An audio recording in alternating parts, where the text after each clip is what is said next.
Oh, there we are. Well, welcome everyone to the Clackamas County Board of Commissioners Policy Session for April 3, 2024. Administrator Gary Schmidt, you're up. Thank you, Chair Smith. All commissioners are present. Online is Commissioner Schrader. Commissioner Schrader, are you there? Here. Great. Welcome, Commissioner Schrader. Your policy session today, commissioners, is city-led initiatives funding recommendations, and this is for supportive housing services funds for Metro. Our staff from Health, Housing, Human Services will present. Adam Brown, Deputy Director of Health, Housing, Human Services, come on up, and Vahid Brown, Deputy Division Director of the Housing and Community Development Division of Health, Housing, and Human Services. Go ahead, please, Welcome gentlemen. and thank you for coming. I know that there are some folks probably online anxiously awaiting what you're going to present today. Thank you, Chair Smith. Good morning, Commissioners. Adam Brown, Deputy Director, Health, Housing, and Human Services. Good morning, Chair, Commissioners. Vahid Brown, Deputy Director, Housing and Community Development Division. Go ahead. All right, so we're here this morning seeking your approval of funding recommendations for proposals submitted in response to the Notice of Funding Opportunity for City-Led Homeless Services Initiatives. In an article in the Oregonian in February about Clackamas County seeing a reduction in homelessness of 65% from 2019 to 2023, my colleague Vahid was quoted as saying that he didn't think there's a silver bullet for homelessness, but there's a secret sauce, and it is collaboration among community partnerships. That statement is true, and I think it really aligns with the vision, Commissioner West, of a recovery-oriented system of care, which relies on a coordinated network of community supports. We have worked very hard, particularly over the past couple of years, as we have been building a new homeless services system that is better equipped to meet the needs of our community, to build partnerships and connections between our network of service providers, law enforcement, the faith community, community groups, and the 16 cities in our county. We see these partnerships and connections every day as we work together to address specific issues. Over the past year, our cities have been more and more eager to understand how our system connects to and addresses the needs that they see. We have heard this in staff-level discussions and when we present at city council meetings. We also heard this at the Clackamas County Coordinating Committee last June when we gave a presentation on our housing and homeless services programs and heard their ideas about strengths, weaknesses, and opportunities within our system of care. These conversations made us realize that we need to show up a little bit differently and find better ways of spurring creativity and innovation at the city level, empowering local leaders to supplement the often highly effective but under-resourced local efforts to meet the needs of very low-income households in their cities. This led to the idea of funding city-led initiatives, which we proposed to you as part of our plan for making strategic, one-time and limited-term investments of our carryover balance of supportive housing services funds. You were very supportive of this proposal and approved us setting aside $5 million in SHS funding for initiatives led by our cities. With that, and working to improve coordination and collaboration, increase geographical distribution of services, and support local leaders in tailoring approaches to addressing housing insecurity and homelessness that best suit their communities, we released a Notice of Funding Opportunity in December. The allowable initiative categories were very broad and included outreach and engagement, emergency shelter and navigation, housing services, health and wellness, advocacy, employment, and benefits. Proposals were requested to identify the proposing city and any other partnering agencies or community-based organizations, describe the need or infrastructure gap that exists in the community, including population-specific needs, articulate the proposed investment and its connection to the recovery-oriented needs of low and extremely low-income households, state whether the investment is one-time or limited term, provide a high-level budget, and information on community engagement, outreach, or other public communication that has been conducted on the project to date. We received more than $30 million in requests submitted by 11 cities and dozens of distinct proposals. The list of all proposals by city and amount is included in your packet for today. Because supportive housing services funds are restricted for use within the metro urban growth boundary, the proposals have been grouped as urban city proposals and rural city proposals. We reviewed each proposal against the following criteria. First, it needed to have clear alignment with county goals and priorities for its recovery-oriented system of care. Needed to be additive to our system, consistent with the requirement that supportive housing services investments supplement, not supplant, existing investments. It needed to leverage connection points to the broader system, and could not have a duration of longer than 3 years, recognizing that the funding opportunity was for one-time and limited-term investments. And there's an exception, which is a couple of proposals from Estacada and Malala, which we can talk more about. But in total, we have recommended funding at least one proposal from each of the 11 submitting cities and 20 proposals totaling more than $7.2 million over 3 fiscal years, starting next fiscal year, 24-25, and continuing through fiscal year 26-27. So the total amount of urban requests we're proposing is $4.9 million, just under our $5 million mark of SHS funds. We've also included rural area requests totaling $2.3 million, and those are proposed to be funded by a one-time allocation of funding we have from the state, from House Bill 5202, $1.8 million, and then some about $500,000 of budgeted county general funds that are dedicated to housing and homeless services in the Housing and Community Development Division. So we're open to questions, happy to take your guidance on how you want to walk through the proposals, whether that's, line by line or specific proposals that you have questions about. But we're prepared to discuss any of them. So we'll defer to all of you on how you think it would be best to walk through the I'm proposals. sure we do. On page 9, you list specialty court. And it says partially fund that, and we are giving almost $1.2 million to Clackamas County Court System. Is that where that goes? Yeah, and this was submitted by Oregon City. And Vahid, do you want to talk a little bit about the role that you see this playing? Yeah, and I want to make sure, Chair Smith, that I'm looking at the same proposal, so that the Oregon City proposal for, Yes, and they have listed specialty court. Okay, so that's under Oregon City Specialty Court and not Clackamas County? that's right, this is Okay, well, what does that entail? so we have a Clackamas County Community Court program that's quite successful that is part of the Clackamas County's court. What Oregon City is proposing is a municipal court program. So when people are charged with violations of a municipal code or crimes in the city of Oregon City, and the city prosecutor prosecutes those violations or crimes, they go to the municipal court in Oregon City. And what we have in the county is a community court program where very low-income folks or folks that would benefit from having the community court be a conduit to connect them with services and treatment and things that are going to, really address the root cause of whatever the violation was. The municipal courts typically don't have that resource. So the City of Oregon City was looking at the success of our community court program at the countywide level, and they're wanting to institute a program similar for the city. Okay. And that's the nature of the proposal. And we view this as a pilot, Chair Smith, to work really closely with the city, limited-term pilot, to see the efficacy of that. So is there need to have 2 specialty courts at 2 different jurisdictions? Yes, the charges or violations are charged in the separate courts.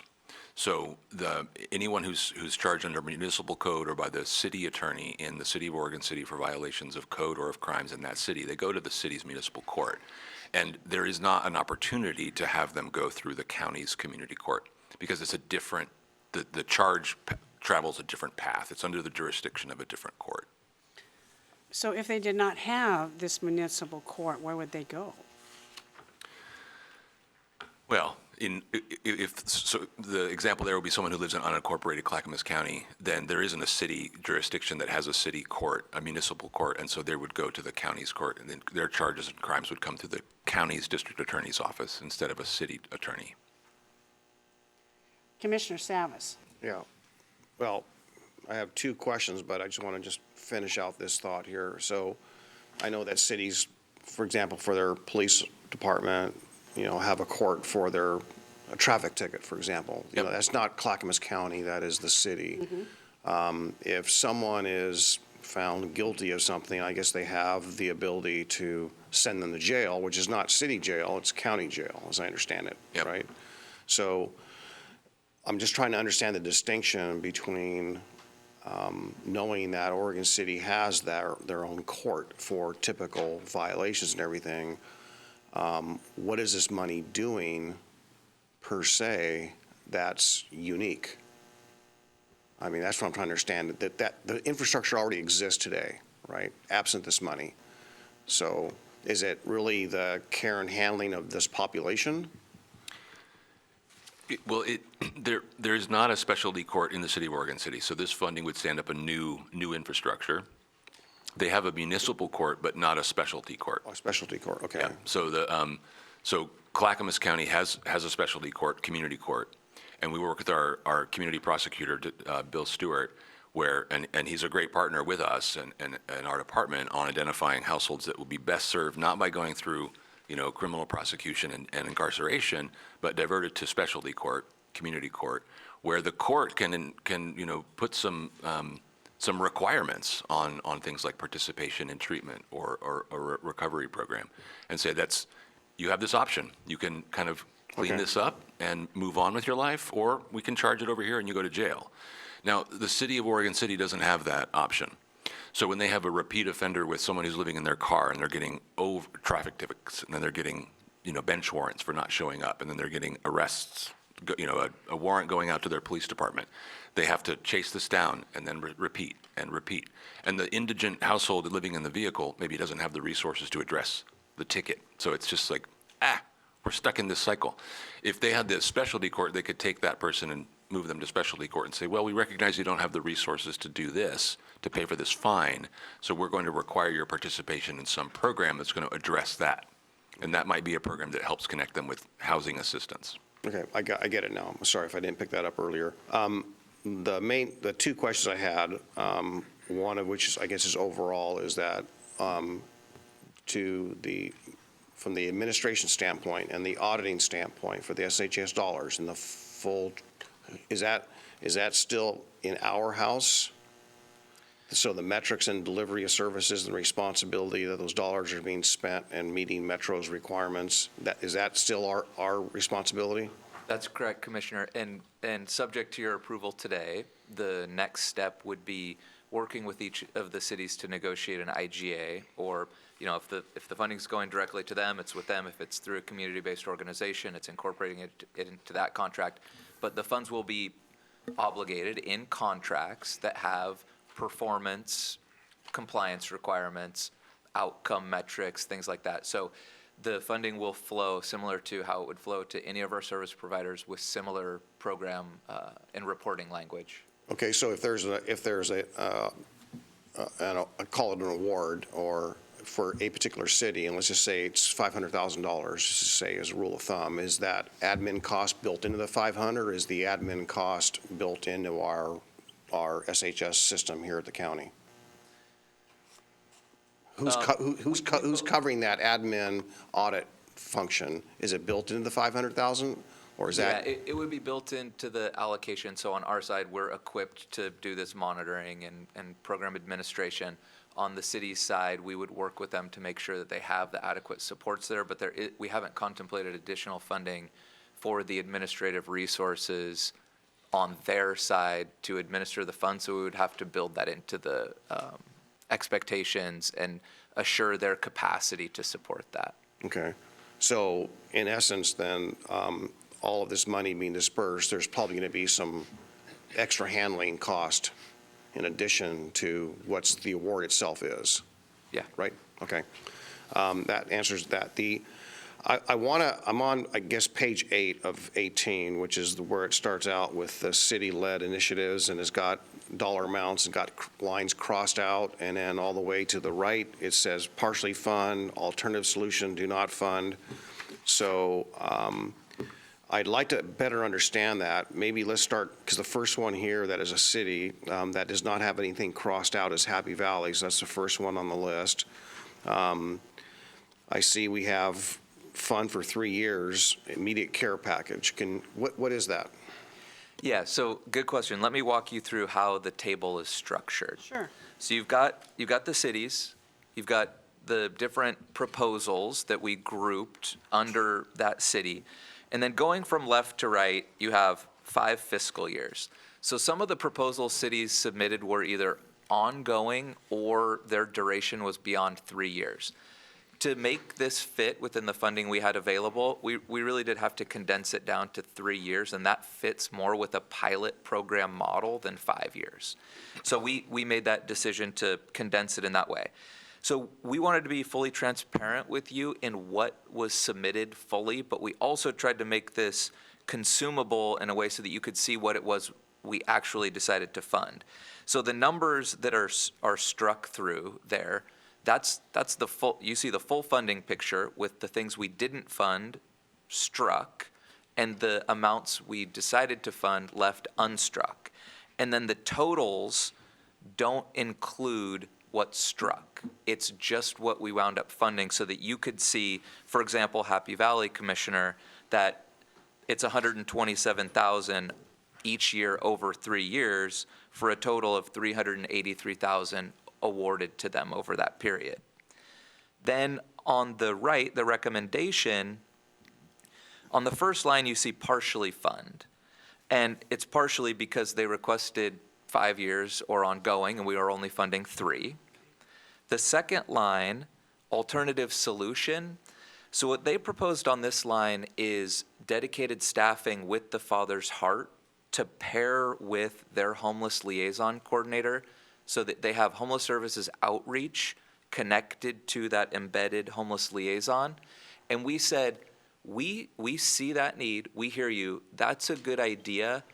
Let's solve for that through our existing outreach infrastructure and not by funding dedicated staffing for Happy Valley as part of this initiative.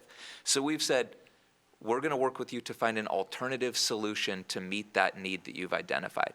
And you'll see on many of the ones where we didn't fund at all, we've proposed looking for an alternative solution because we want to continue the dialogue with the cities and say, you know, like a good one in that vein is Lake Oswego, database for behavioral health specialists. What they proposed was technology infrastructure for all of the law enforcement embedded behavioral health specialists to use to be able to share information. We said, they absolutely need a technology solution. They need to be able to share information. We don't want to create a siloed system that exists independent of our behavioral health database, our homeless services database. So let's work on addressing the underlying issue, which is their shared access to information, but let's try to figure out a different way to do it. So that's what we've meant by alternative solution. And then there's just a very few where, you know, we recommended not to fund at all. So that's how to read the table, and then on the right is the funding source. Right. So what's obviously listed in there, whether it was funded or not funded, is basically what the city requested, right? Yes. And my overarching question, remind me, we're working under a financial cap of 5 million some odd, right? Yep. So I guess my question is, in retrospect, thinking forward, I made the assumption, maybe mistakenly, but I'm a humble person, I'll admit my errors, but I made the assumption that was on an annual basis. So when I see the $5 million cap being spread out over 5 years, that's really a $1 million cap per, let's just say on an average, right? $1.5 million. Yeah. So are we artificially putting a cap on it? Or are we just doing that because, why? So I'll say this. We actually didn't reverse engineer this to the funding amount. We went through the proposals. We set the line at 3 years for pilot programs. We went through the proposals, Vahid and I, on a Friday afternoon here in a spreadsheet, and the sum at the bottom was 4.9 million. So we didn't, and we were like, oh, Yeah. wow, that works out pretty nicely. So it wasn't that there are things here we wished we could fund, but were constrained by the funding cap. But I mean, as part of our spend down plan, we do have $16.9 million that you set aside to allocate for future priorities. So if as part of this process, there are things where we want to go a little bit farther or a little bit longer, we have the possibility to do that. Okay, all right. Thank you. Thank you, Commissioner Savas. Commissioner Scholl, you're up. Yes, good morning, Adam and Vahid. In your 15 December letter to the cities, you listed 6 categories of investment that would be allowable. And one of those categories is emergency shelter and navigation. And when I look at the city-led initiative proposals, there's only one city that has a proposal that is within the emergency shelter and navigation, and that would be Wilsonville hotel vouchers. Is that because sanctioned camping infrastructure, village-style shelter, congregate shelter, non-congregate shelter is difficult, or are the cities, do they have an aversion to making a proposal that would fit that category? That's a really good question, Commissioner. You're right, we didn't get big, bold proposals for siting of a shelter. Yeah, well, okay, yeah, exactly, and I'm concerned about that. Now, we have, the other 5 categories don't come with any NIMBY element, right? But that one does. And I'm just concerned that we're funding administrative systems, essentially, outreach, but not enough in the emergency shelter and navigation category. So that's a concern, especially in view of the recent modification of Measure 110. I suspect that there'll be an even greater need for projects that meet the emergency shelter and navigation category. The other thing I have for you is we hear a great deal of outreach from Ant Farm. They're highly esteemed out in the east side of the county. But I'm concerned, are you looking at not just Ant Farm, but are you looking at the potential for administrative ability for organizations like Ant Farm to actually administer these the kind of proposal that we see in here for Ant Farm, which I think would consider to be a heavy lift? I don't need an answer necessarily, but that's a concern. When we push out money to organizations that mean well and are ambitious, are we looking at their ability to actually follow through in a 3-year period of time on a proposal? And the last thing I would like to share with you this morning is, now we know that your initiative here in this process is to reach out to cities to share with them the supportive housing services dollars to, like you mentioned, to have a county-wide, county and city ability to deal with the problem of homelessness. But in your package, there was one proposal from just outside the Milwaukee city limits for a 30-pod transitional housing project. Now, I understand that's not in the city, and so you're not getting a city buy-off on that project. But my question for you this morning is, it's not every day we have a group of people who have an idea, they're motivated, and they have a really good a heart about reaching out to help with the homeless problem.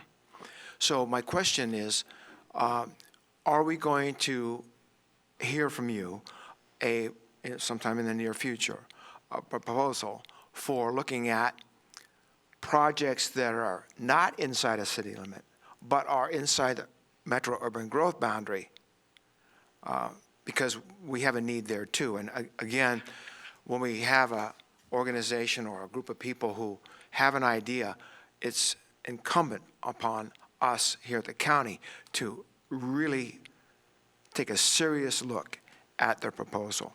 So I'd like to hear from you maybe later on, not necessarily today, about how we're going to address those kind of proposals. Sure, Commissioner, and I'll just respond briefly to that point that the decision to not fund here wasn't a sort of opinion about the viability of that project, the value of it, you know, the effort we think that they're putting into this. It was that it didn't fit within the parameters of this solicitation.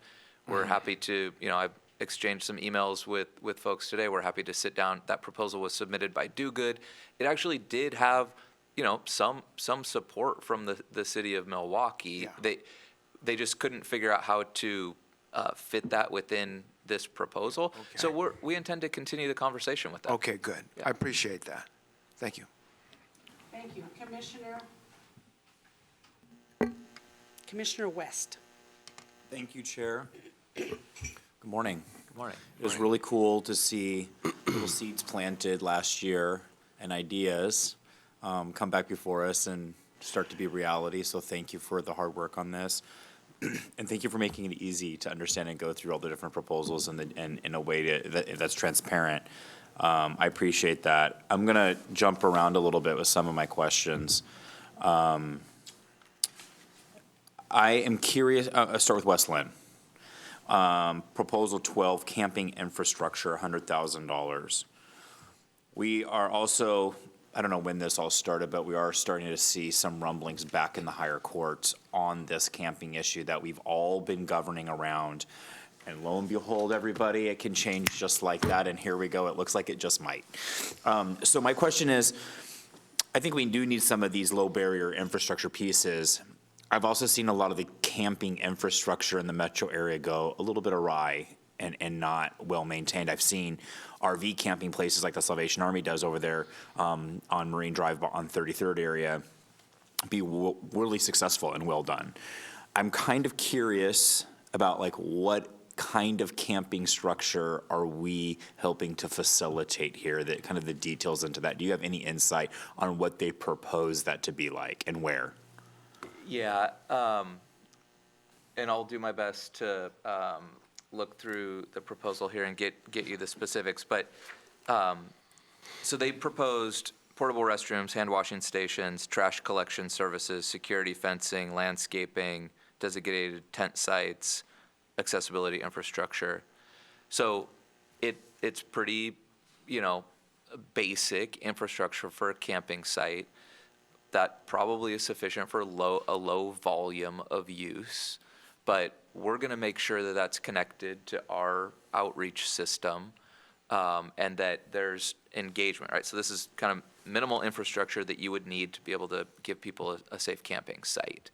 But there's also going to need to be connections to our system, and so that's part of the next steps in the conversation. This is bare bones infrastructure. We don't want folks languishing there. We don't want habitability issues, things like that. So how can we provide the support? And Vahid, you have a lot of experience with this, so I'll let you weigh in. Yeah, and speaking of Ant Farm, Commissioner Schull, you know, Commissioner West, this is a great question, and there is some of that time, place, and manner camping infrastructure in some of our rural cities that have been established that have similar design and approach as what's articulated in West Lynn's proposal.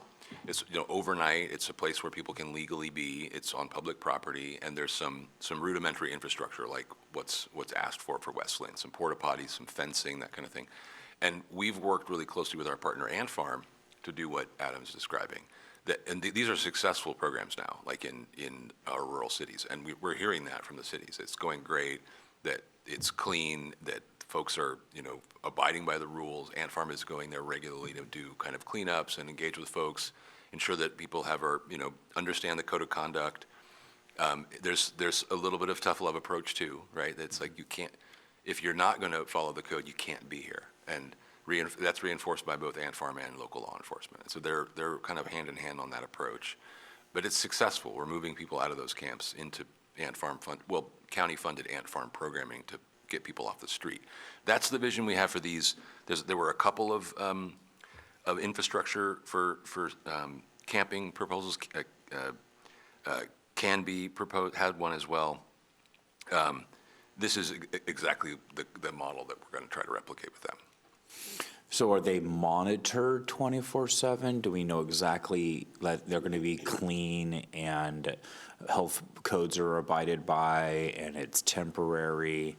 Are they allowed to camp there 24/7, or is it during only specific hours and they've got to clean up and move on and they can come back when they're Yeah. open again? Can you break and where in West Lynn is this? Yeah, none of them are 24 hours that have been established in Clackamas County at this time. They're for specific hours. None of them have dedicated, like, a person who watches the place all the time. So they don't have staff. The cities have their local police departments or their sheriff's deputies kind of keeping an eye on the place on overnight shifts. Ant Farm, in the rural examples, is doing regular check-ins with folks there to kind of just engage with people. West Lynn said a variety of public properties, but they didn't provide the addresses unless I'm mistaken. No, and we'll follow up and get information on that, but it does say their approved ordinance allows overnight camping from the hours of 7 a.m. to 7 p.m. in certain publicly owned properties. If the funding's given, I'd be curious about where matters, right? Especially in West Lynn. Yeah. I mean, yeah. We can get you that, Commissioner, and also that would be part of like the IGA, right? We would presumably list the locations where they intend to build this infrastructure in that IGA. Thank you. And then I'm looking at, where's it at here? Wilsonville. Charging is an issue, I understand. Where are they at? Oh, they're right by, makes sense. They're literally right next to Westland where I was, sorry. Talk to me about these fancy benches. So Tell me that this isn't like this is a good way to spend our money. Like, help me understand what we're looking at here. So this is, Commissioner West, this is a kind of a good example of ingenuity and meeting cities where they are and being open to what they think their needs are. So they've proposed buying 2 of these benches, which I understand are solar powered, that allow for phone charging, device charging, but that have timers. So they can only be used within certain hours of the day, and those timers can be set up to mirror the open park hours so that people are able to sit there, charge their devices. We know that folks in our system have, barriers to accessing charging. And so if it's a matter of someone having a phone where we can reach them, and these things are important for connections to our system. This is a very modest investment of $7,500, so we think it's worth testing that. Okay. And I know that we've had other issues in Wilsonville during the ice storm with lack of ability for people to charge their phones and being isolated. And that was in Charbonneau on the other side of the river, but it just spurred, I know Wilsonville has been sensitive about ability for people to have access to charge phones. So I'm just, as a former counselor there, I think that an idea might have been spurred from that kind of moment they already had previously in 2020 and other instances. I think that's cool. That's pretty creative. Do we have any, I guess we'll learn if these are quality products that work over time, that continue to charge and be, do we know, we don't know anything about? I understand it's two benches. 2 benches, okay. Yeah, so it would be, around $3,700 a piece. But bench. we'll talk with them about this, Okay. because I was curious too, genuinely. Who's manufacturing this product? What's the quality of it? What's the Right. durability, right? Yeah. Useful life of it, all those things. I can barely get my own cell phone charger to last more than 6 months, let alone a bench. I have no idea. I like the ingenuity because that's a real issue for people to be able to get help and have access to connectivity is an issue.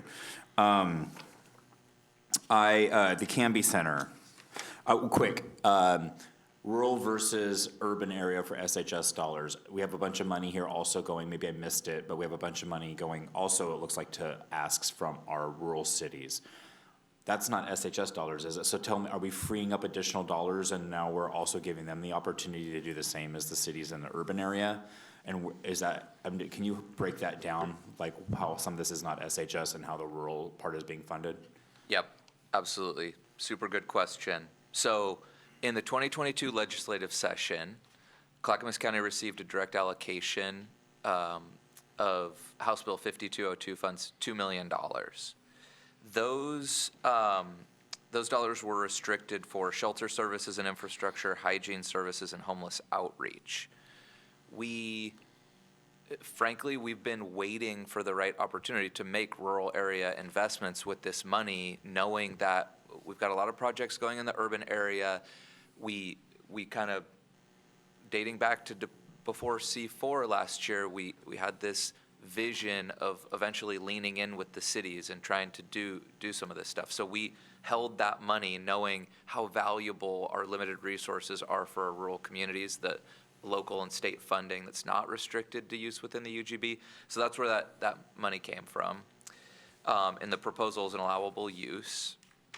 And then we're proposing $494,000 of budgeted county general fund, and this is resources allocated to the Housing and Community Development Division that, the SHS IGA has a non-displacement provision, right? So there's general fund there dedicated to homeless services that you may have heard us talk about our repositioning strategy for all of our local and state funds. The pre-existing, the funds that preceded the SHS measure, we've been working to backfill urban area investments with SHS dollars and then reposition all of those resources to focus on our rural communities. That's a process that's happened over time. And so that's the money you see here is exactly that pot that we've been working to reposition to meet rural need. Question about Molalla. We had some struggles with the issues that community was facing. Yep. We've been working hard with that community. The warming shelter that was there early last year is no longer open. I see here that we have an access center acquisition improvement fund for $850,000. It looks like Ant Farm might be tied to helping support whatever this is. Is this the new 2.0 version of that type of facility for that population in Molalla? What is that? Yeah, so this one is more than a year in the making. You're right that we've had that challenge in Molalla. We had a similar challenge in Canby where the way the services were being delivered wasn't working for the community, and it spilled out into hard feelings, tension, tough community meetings, all of that. And so we said, okay, let's let that process run its course, and then let's get back to work with Ant Farm, the city, and let's talk about what will work to meet the needs of that community. There was never a denial of the need. So we met with Sandy, Estacada, Molalla, Canby, and trying to create this kind of rural crescent fabric of partnership. And so we started meeting with the city of Molalla. We went to a city council meeting in November or December. The mayor is a big supporter of Ant Farm, having connections to Sandy and seeing that there's reference to the Sandy model of Ant Farm services, and the mayor being supportive of the services looking like that in Molalla. So it was kind of an evolution. Ant Farm submitted a proposal to us in September as part of our resource center solicitation for exactly this investment. They proposed to invest in new resource centers in each Sandy, Estacada, and Molalla. We told them, we think this is a good idea. We have funding available for it in the 5202 funds, and it's subject to approval from the local jurisdiction. And we'll be there with you to talk with them about it. So we did that. And then in December, the Molalla City Council issued a letter of support in favor of Ant Farm acquiring a site there. And then last week, the City of Estacada's council issued a letter of support in favor of Ant Farm doing the same thing there. So this is what partnership, collaboration, listening looks like. And Fantastic. yeah. Yep. I know that was okay. So I think I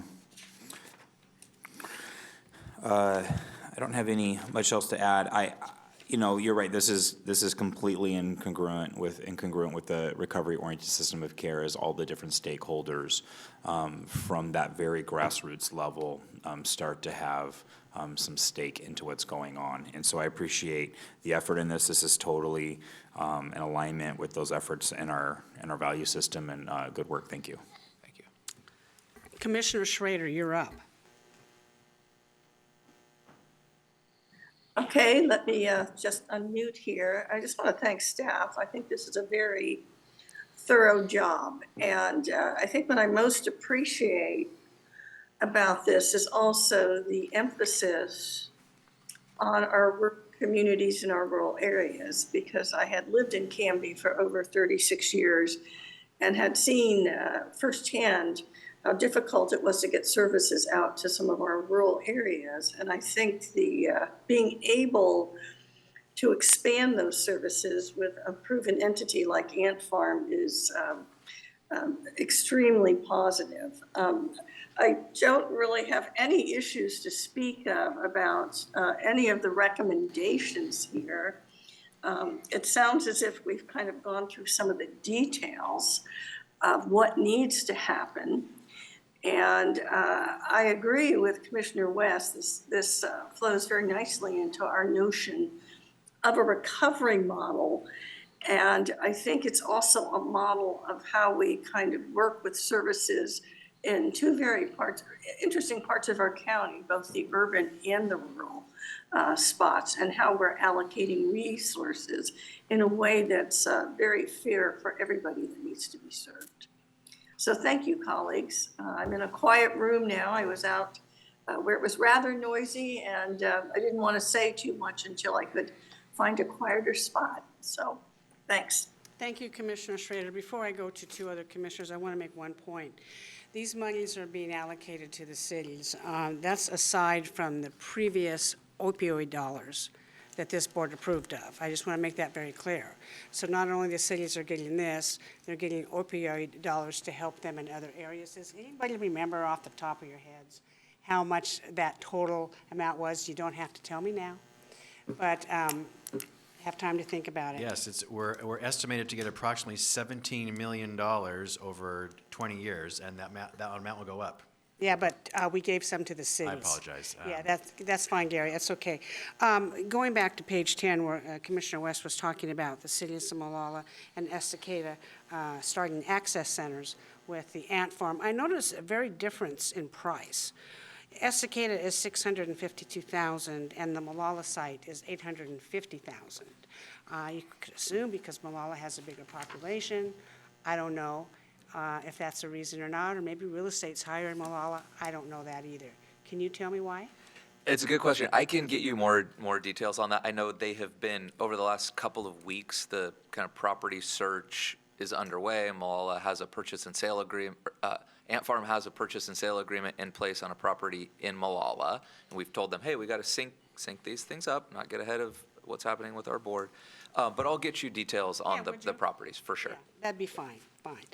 Commissioner Savas. Yeah, the conversation with Commissioner Scholl triggered a question, because he used the words emergency shelter, and as I was looking, I wanted to jump in the conversation and say, well, is that going to be emergency like inclement weather, or is hotel vouchers only for that, or is hotel vouchers similar to transitional housing as we're employing today in an incorporated area? So other than the cooling center that I think I saw in Milwaukee with the library, or not the cooling center, but the cooling aspect for the library, is there any really emergency shelter that, as we know it, for that inclement weather that's built in here? I know that's important, right? Especially in those critical times. That's people suffering, whether it's cold or whether it's heat. But I just don't see a place where the language in this packet makes that linkage between motel vouchers and transitional housing. Those two words are missing in this document, in these pages. And it seems like that is one of the successes I think we've had in Clackamas County is the motel vouchers in a transitional shelter model where it's not a walk-up kind of a thing and people drive by, walk by, it's neighborhood friendly. I think that model does not exist here. I know not all cities have hotels in them, so it's not an option for some. But how is that how does one discern if that's really what's here or not? For example, let's use Wilsonville. The only one I saw motel vouchers. Is that the transitional model? Yes. Okay. Yep. So it's not emergency. I mean, in your buckets there of qualifications, I was just trying to figure, does it fall under housing or does it fall under emergency shelter? Yeah, it falls under non-congregate shelter. So it's, it would be, it could be in response to an emergency situation of someone fleeing domestic violence, but it could also be someone who's been on the street for a long time and they're able to access this motel voucher, connect with our system, and then with our existing hotel non-congregate shelter program, then be kind of on the road to permanent housing. So it would function the same way regardless of what the incident or what was the underlying cause of the person accessing the voucher. Right. And again, I just want to just touch back on the proposal that was outside the boundaries of the city of Milwaukee.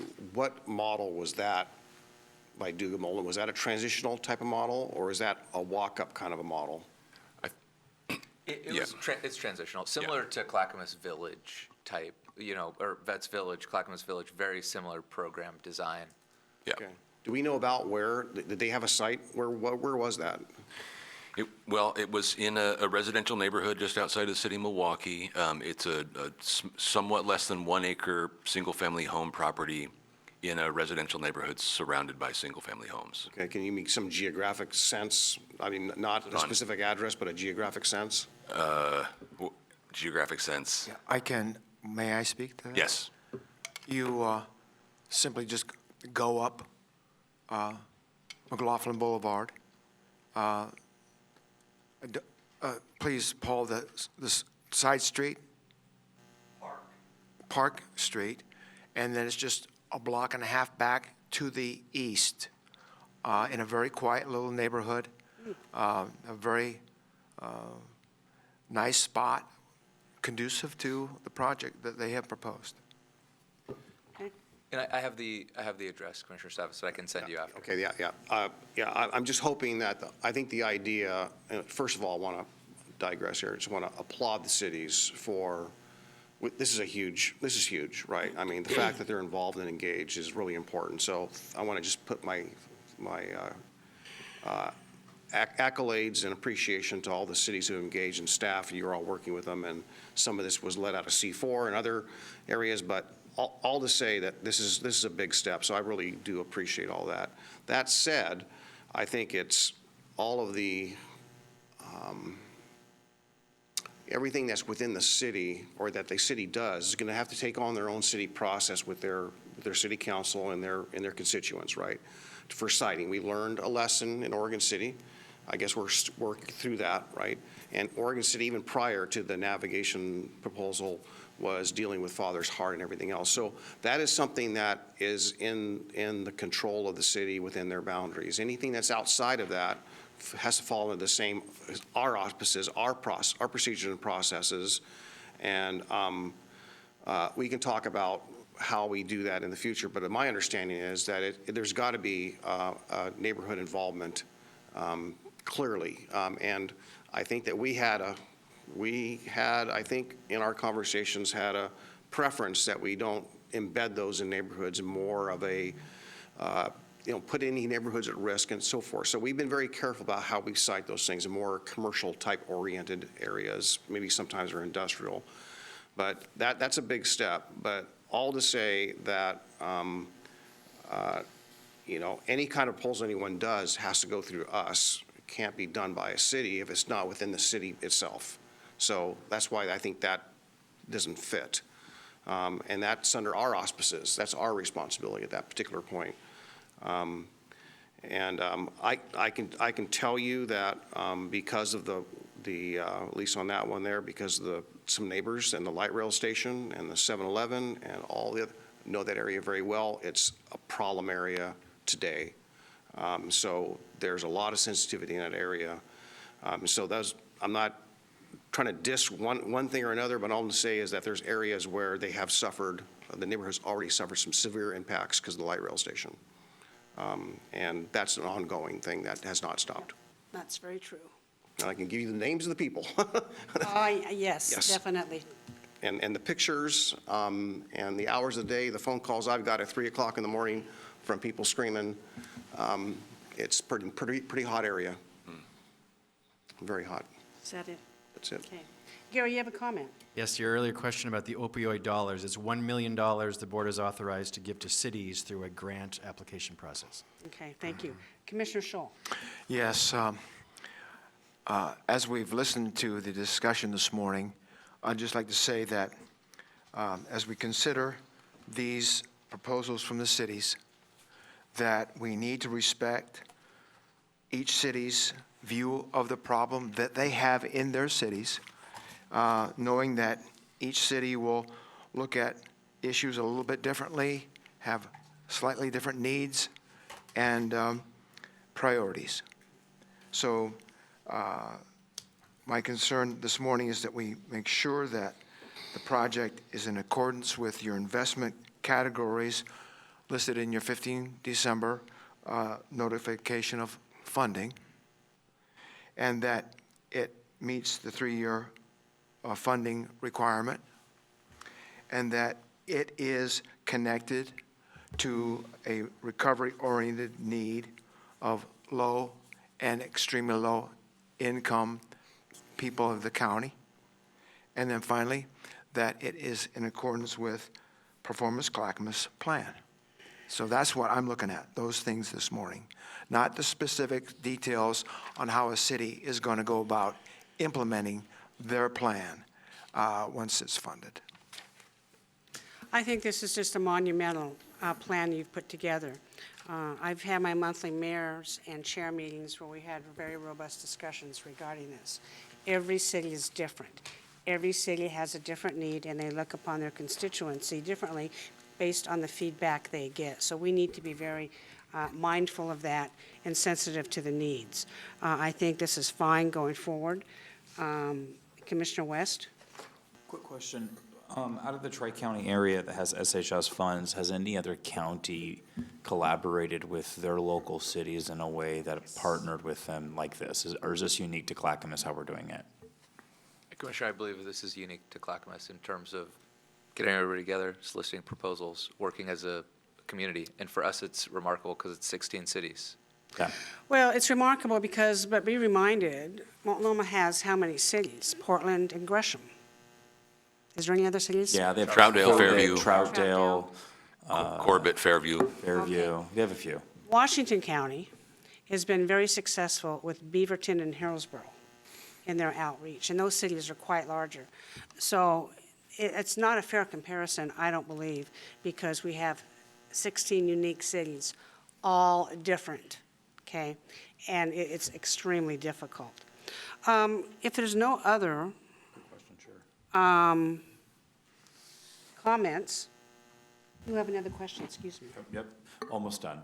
I see that we've been very supportive and proud of the work the Canby Center has done. I see that they've asked for some funding here. If I look at this correctly, under housing supports, rent assistance, and health and wellness supports, we're not looking to fund those efforts under this proposal. I don't have page numbers, so I don't know what page I'm on. I'm using a printed form, but it's under proposal 24. Yeah. Under Canby, just before Estacada in the packet. Page 10. Page 10. It looks like maybe alternative solutions. I'm a little bit interested in the health and wellness piece of that and why that fell out or didn't make the cut. Or why, I don't know if there's gonna be alternate funding. You might have that in the other table you provided. I don't know if you could speak to those two things. Yeah, I mean, with the kind of dedicated in-reach and access to rent assistance, we, similar to one of the other examples that Adam went over earlier, we would like to work with the Canby Center on connecting those dots. Okay. So we have a good rent assistance program. It's fully staffed. It takes staff. So let's not necessarily create administrative duplication and have another program. We have a good program. let's make sure that the folks at the Canby Center have a good connection route to it. Similarly with our coordinated outreach, we need to tie in the Canby Center to our coordinated outreach system, and we'll work with our program team to make that happen. On the health and wellness supports, we wanted to have further conversation about them because we wanted to learn more too about their proposal. It was something that we see, is this something that we can, again, in a similar way, solve with partnerships with our H3S clinics? So we would like to further explore what it is they see as the need there and how we would best meet it. Vicky, do you not know if they're like wanting to support primary care, if it's mental health services, immunizations, preventative work? We're not sure, you're not sure? Yeah, so Commissioner, one of the things they were proposing is buying a dental van in partnership with Medical Teams International, vision care referrals to Canby Eye Care, things like that. So certainly worthwhile and really important and needed services. We just want to get with them, get with our health system partners and figure out how do we meet that need in a different way, but fully committed to having that conversation. That's the value of this exercise, is that I felt like we won even before we funded anything, because we had all these ideas and people at the table to have a conversation. Awesome. It's great to see all these stakeholders engage in such a meaningful way. Thank you. That's into my questions. Chair, thank you. Thank you, Commissioners. There are recommendations listed on page 3. I will accept a motion for I option move 1. to approve funding recommendations for proposals submitted in response to the 15 December funding opportunity for city-led homeless services initiatives as presented today by H3S Housing and Community Development Division. I'm going to make one correction on your motion, Commissioner. Yes. Okay, the motion as been presented is Commissioner Scholl. Approve funding recommendations for proposals submitted in response to the notice of funding opportunity for city-led homeless service initiatives. Is that okay? Is that okay? Thank you, and Commissioner Schrader has seconded that motion. Any further discussion? Okay, folks, very good work. Thank you. Go forth. Be prosperous. Vote, call for the vote? I know. Oh. I know. I am assuming it's going to pass with flying colors, that's why. Thank you, Chair. Commissioner, or excuse me, Tony, please take the poll. Commissioner West, Enthusiastic aye. Commissioner Savas, As well, enthusiastically, aye. Not that it makes my eye any different, but Commissioner Schrader, Great work, everyone. Aye. Commissioner Scholl, Aye. Chair Smith. Aye. Motion passes 5-0. Thank you very much. Now your work starts. That's right. Yes, A lot of work. thank you very much. Thank you. Weehaw. Thank you. Gary, is there anything else today? No, but I do want to add, so staff will work on the request, the village shelter recommendation, and come back to you on what options are to potentially work on that project, since there's interest from you on that. Thank you. Okay. Okay? All right, that's all for today, Chair. See no further business before this commission. We are adjourned.